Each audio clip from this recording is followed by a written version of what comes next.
Hey there, welcome to Magnetic Mama, the podcast where we parent with nervous system wisdom, soul-led grit, and zero shame. I'm Steph, a holistic nurse, writer, and a mum who is keeping it real in the chaos. I'm giving you permission to raise resilient kids without losing yourself, because when you thrive, your kids can too. So let's get into the messy middle and find our magic.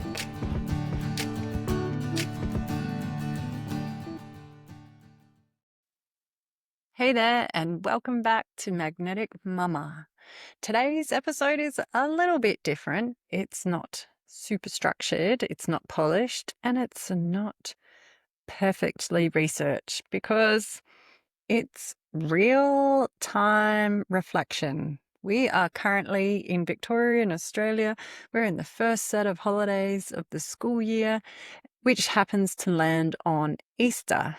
And funnily enough, what I've noticed in Victoria is everyone goes camping, and I'm assuming, not everyone, okay, but like there is a mass exodus out into the camping fields of Victoria during Easter long weekend or is school holidays in general. And I'm assuming it's because the weather is kind of on its last legs, like summer's finished, autumn's here, and before the weather gets super cold, everyone wants to get their last sort of stint at the outdoors.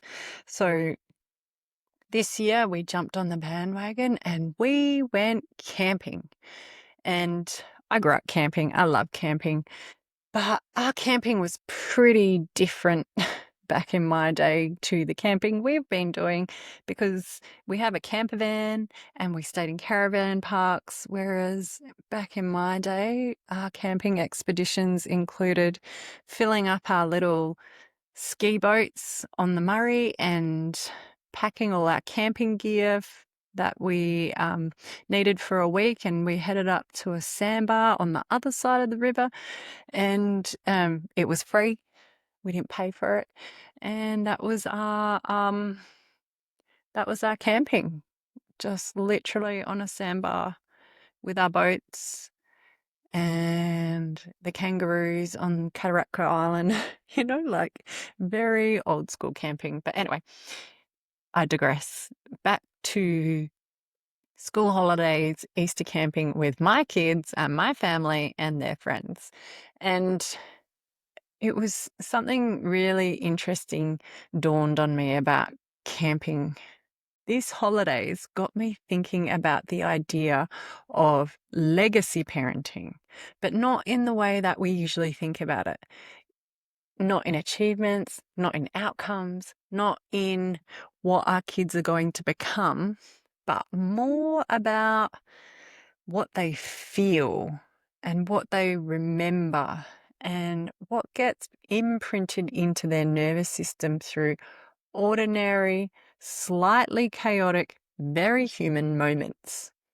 Because here's what I know and what I'm continually learning and evolving, and maybe next week my perception will change, but for now, what I know about breaking generational cycles and cleaning up our generational wounds, it's not actually happening in the planned perfect moments. It kind of naturally evolves in the messy moments, And let me tell you, camping for me is very messy. Everything's dirty, dusty, rainy, windy, So first of all, over the Easter weekend, we went camping to the Grampians, which is the west side of Victoria in the glorious, glorious rock formations of the Grampians. We did a little bit of rock climbing with the ropes.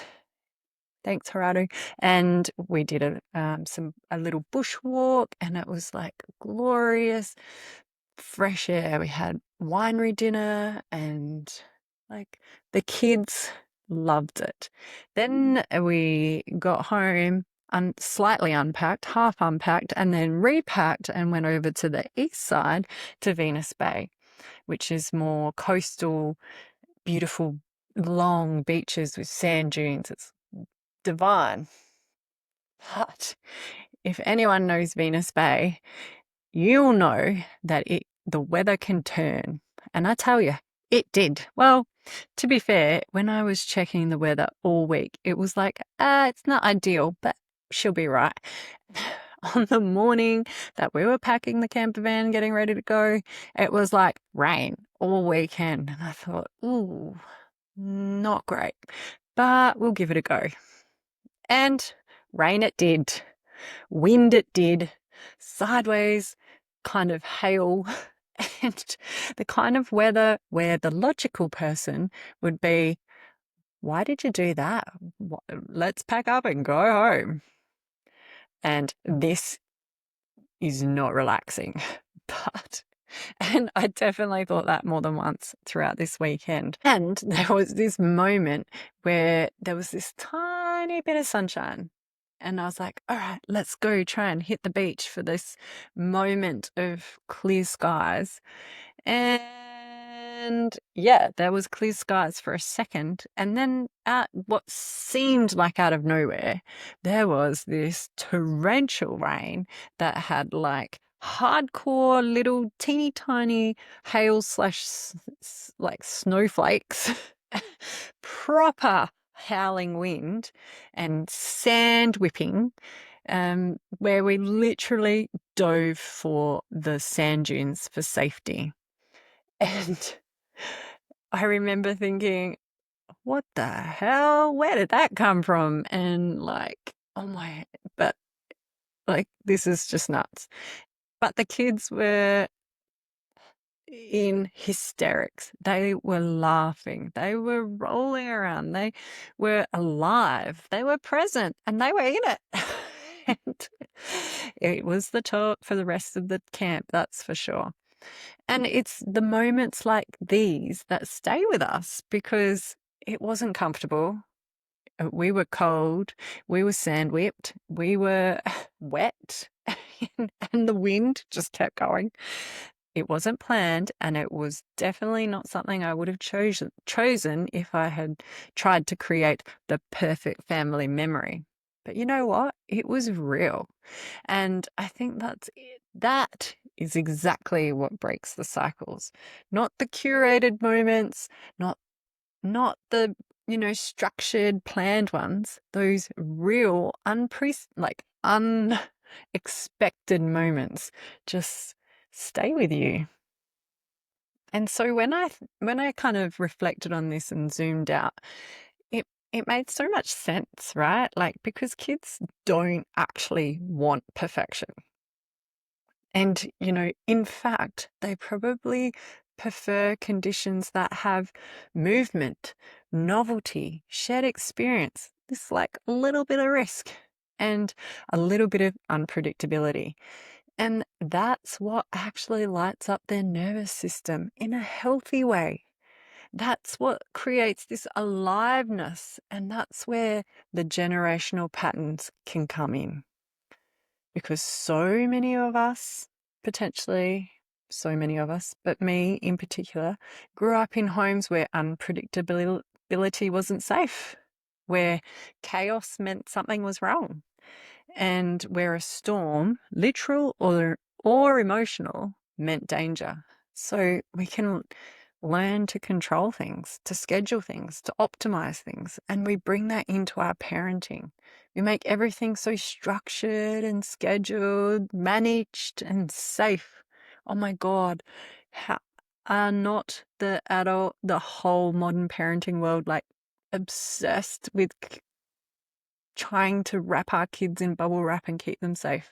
Like, it's the conundrum. It's the conundrum. We're in it. And there's a place for that. And I'm definitely not saying go chuck your kids in risky situations and leave them to fend for themselves. But when it comes to everything, we accidentally pass on the very anxiety we were trying to heal in the first place. That's the cycle. But those wild, unplanned moments, that's where we get to rewire it. So, interestingly, as I said, I grew up camping on the river. We had to fend for ourselves, make up our own games, work it out. parents were like, go sort yourselves out. So our camping is a bit different. We now go to caravan parks, and this thing happened a few years, 2 summers ago. We went and stayed over in Port Elliot in South Australia, drove the camper van over, set up for a few days, stayed with some friends, and the weirdest thing happened. It was like cheap as chips holiday, super unplanned, super unorganized, just rocked up. Our friends were there. And the kids on the way home said that was the best holiday they've ever had. Now, my family and I, my kids and I, my husband and I, we have done world travel. Like my kids have been to some places that I know many adults haven't been. They have been through the US, over in Canada, through Europe, done amazing ski trips in Japan. Like we've had incredible trips. Yet the highlight of their little lives so far is the camp back in that day was the caravan park camping over summer in Port Elliot. I was like, what? Seriously? We spent all that money and time doing these amazing things and you want to just go stay in a caravan park? Cool. But what that helped me to realize and shifted in me that kids don't need organizing. They don't need us hovering, particularly in the tween and teenagers. They just, in the caravan parks, they all kind of like find each other and it becomes this like caravan park tribe. And they love it. They ride their bikes or their scooters or I often take the skateboards, whatever.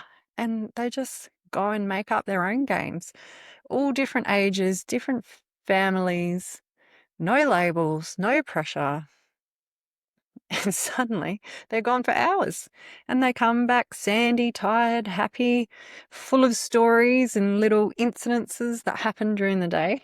And it, it just really made me think and also realize, why does this feel so different to our everyday life? Because I think it's just low stakes. There's no performance. No one's watching. No one's curating the experience. It's just play. Tween teen play. And it's connection. And then there's this sense of freedom. And from a nervous system perspective, that's not just fun, that's regulating. That's regulation for them and for us as the parents. And that's what a regulated parent looks like, by the way. Not perfect, not in control of everything, just present enough to let things happen. Now, I'm not saying switch off and don't pay attention. I'm just saying you can sit back, relax, and watch them thrive in a caravan park, and they will love it. And something else really cool happened in our little camping expedition over these school holidays. So we had that big storm and then it proceeded to rain most of the rest of the holidays, and it was rest of the day in the campground, and it was cold. So we went up to the local little pub and had dinner, and the kids played pool, and the girls of the little camp group decided they wanted a girl car ride back to the camp. So we did. The girls jumped in my car and I drove them home, and the boys jumped in the dad's cars and they drove home. And something very, very funny happened, which I think is honestly one of the most underrated tools we have as parents of tweens and teens. We had this very gorgeous moment driving in the car, listening to music, and I will confess the music I was playing was not very appropriate for teenage ears, but I've had this thing with my kids where I've got a secret song that I loved as a teenager, which was very inappropriate. And every now and then I put it on in the car, and I tell the kids, "Don't tell anyone I played this song, all right?" And so the girls were like, "Mom, put the song on." So I did sorry other parents. It was very inappropriate. What happened was hilarious. Everyone was singing loud, off key, chair dancing, laughing. No one's trying to have a deep conversation, but at the same time, something really beautiful was happening. We were just connecting. There's like this sense of co-regulation. There's safety being built without even trying. Because as our kids move into those tweens and teen years, connections change, like they're growing into they're not adults, but they're moving into that phase where they're expanding their identity, stretching their boundaries, finding out who they are in the context of this world, which means our relationships with them as parents is changing too. So if we are carrying patterns from our own childhood where connection felt conditional or communication felt loaded, we can sometimes push too hard for the big talks, like sex, drugs, alcohol, partying, friendships, partnerships, relationships, all that's the big, big things rather than recognizing that's not actually how teens work. Connection for them looks like sit next to me, be with me without any pressure. And that's where they soften. So when we're belting out that song on the way home, we also saw a wombat, which was awesome. And, we're all laughing and connecting and like they're just safe. My sense was they felt safe. And that's where we repair quietly without even naming it. And this is where the deeper reflection has landed for me. We've been taught, and a lot of us absorb this from our own upbringing and conditioning, that good parenting means doing more. But let me tell you, my parents probably did less and gave me more space. So, that's something to bring on. But in my attempt to heal wounds of my past and trying to give my kids what I didn't have, I tried to do more activities, more input, more structure, more optimization. And I think for a lot of us who are actively trying to break generational patterns, we can overcorrect. And we try so hard. I am so guilty of this, to give our kids what we didn't have, that we feel every moment we overparent out of love and out of fear. And what if breaking the cycle actually looks like less? Think back to the 80s, like people just like go outside. I mean, that was my grandma's mantra. Go outside, go play outside. Don't come inside until it's dark. Back in my day, like less pressure, less control, less perfection, and more presence, shared experiences, space, real unscripted life. Because those stormy moments, e.g., in the caravan park, create those friendships, the car sing-alongs. That's what builds memory and connection. That's what builds a nervous system that feels safe in the world. And look, we're in a pretty unsafe world at the moment. Who knows what's going to happen? But if we have a sense of personal safety, then that gives you a leg up. And I want to say this gently because I know so many parents are working so hard, trying to get it all right, trying to not repeat what was done to you, trying to break those generational patterns that go back to the ancestors, And that work is real and it's necessary and it matters, right? But parenting legacy isn't built on perfection. I feel like it's more built on how you show up, how you respond in hard moments, and how you repair when you get it wrong, and how you just let your life be life, messy, real, and enough. Give yourself that permission to just chill a bit and let life be life without trying to control and manage everything. Because legacy isn't what you planned. It's kind of more of what they felt. So If you are in a season where things feel messy, where it's not all going to plan, where you're questioning if you're actually breaking the cycle or just repeating it in a different way, been there, done that, and still learning, I promise. Just pause. And I hope sharing this experience with you gives you permission to be like, yeah, it's okay. I don't have to be perfect. I don't have to curate every moment, because if you're showing up, if you're being present, if you're sharing moments, even the chaotic ones, laughing, repairing when things go wrong or sideways, that is breaking the cycles. That is where you're building something that your parents maybe couldn't give you. A human who feels safe to be themselves in the world. Promise you, that is a legacy your kids will thank you for.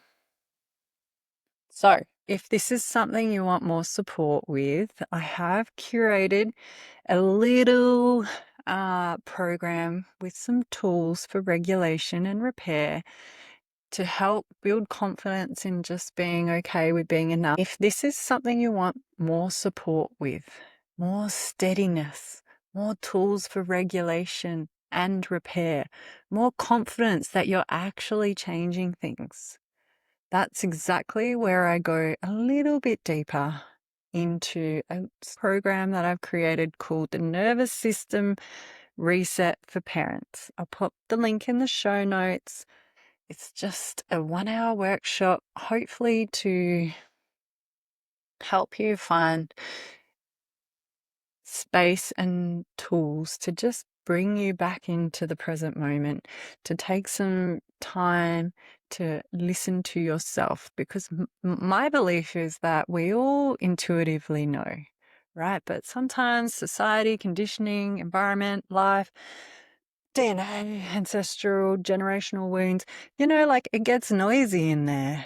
And yet, if we just kind of like take the time to be present and listen to ourselves, we actually have all the answers inside. So I'm not here to tell you what to do, but this program might be a stepping stone into helping you build confidence in listening, re-listening to your intuition and yourself, because you're the parent. You know better. You know your kids better than anyone.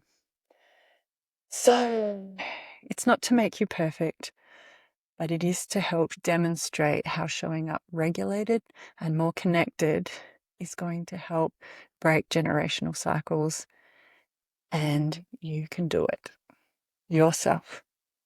So thanks for being here. Just letting you know, I recorded this last time and I had to re-record it again. So thank you for listening, and I will see you in the next episode.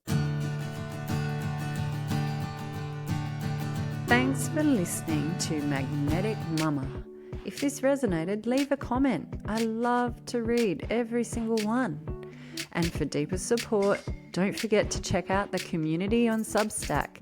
You can find the link in the show notes. But if you're not ready for that, just hit follow. It's free and it keeps the conversation of parents in the messy middle going. So see you in the next one.